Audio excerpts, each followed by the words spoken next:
ಏನಿಲ್ಲ ರೀ, ನಮ್ಮ ಕಡೆ ಒಂದು 3-4 ತಿಂಗಳು ಬೆಂಗ್ಳೂರಿಗೆ ಹೋಗ್ಬಿಡ್ತಾವೆ ರೀ ದುಡಿಯಾಕೆ. ಏನು ಕೆಲಸ ಸಿಕ್ಕದಂತೇಳಿ ಹೋಗ್ಬಿಡ್ತಾವ. ಒಂದು 3-4 ತಿಂಗಳು ಬಿಟ್ಟು ಊರಿಗೆ ಬರ್ತಾವೆ ರೀ. 1 ಲೀಟ್ರ್ ಬಾಟ್ಲಿನ ಕಾಲೇಜ್ ಬ್ಯಾಗ್ನ ಇಟ್ಕೊಂಡು ಸ್ಲೀಪರ್ ಕೋಚ್ನಾಗ ಮಕ್ಕಂಡು ಮುಂಜಾನೆ ಬಂದು ಊರಾಗ ಇಳ್ಕೊಂಬಿಡ್ತಾವೆ ರೀ.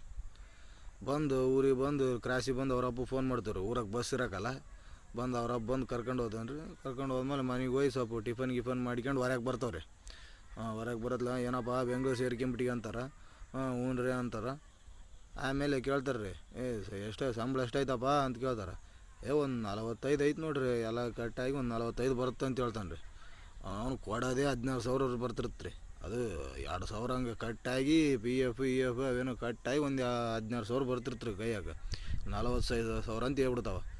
ಮತ್ತು ಲ್ಯಾಪ್ಟಾಪ್ ಕೊಟ್ಟಾರ, ಮತ್ತು ಅದು ಇದು ಅಂತ ಹೇಳ್ತಾವ್ರೆ. ಲ್ಯಾಪ್ಟಾಪ್ ಇರೋಕ್ಕಲ್ಲ, ಏನು ಇರೋಕ್ಕಲ್ಲ, ಅದೇನೋ ಕೈಯಾಗ ಒಂದು ಸ್ಕ್ಯಾನರ್ ಕೊಟ್ಟಿರ್ತಾರೆ. ಅವ್ನು ಇವನು ಕುಯ್ ಅಂತೇಳಿ ಸ್ಕ್ಯಾನ್ ಮಾಡೋದು, ಅಂತಂದು ಇಲ್ಲಿಡೋದು, ಅಂತಂದು ಅಲ್ಲಿಡೋದು ಅಂಥವು ಇರ್ತಾವೆ ರೀ ಕೆಲಸ. ಏನು ಹೆಂಗೆ ದೊಡ್ಡ ಇವಕ್ಕೇನು ಇದು ಕೊಟ್ಟಿರೋಕ್ಕಲ್ಲ. ಇಲ್ಲಿ ಬಂದು ಸುಮ್ಮನೆ ಲ್ಯಾಪ್ಟಾಪ್ ಕೊಟ್ಟಾರ, ಬರೀ ಹಿಂಗೆ ಮೋಸ್ಟ್ನೇ ಕೈ ಆಡಿಸೋದು ಅಂತ ಹೇಳ್ತಾವ್ರಿ ಅಷ್ಟೇ.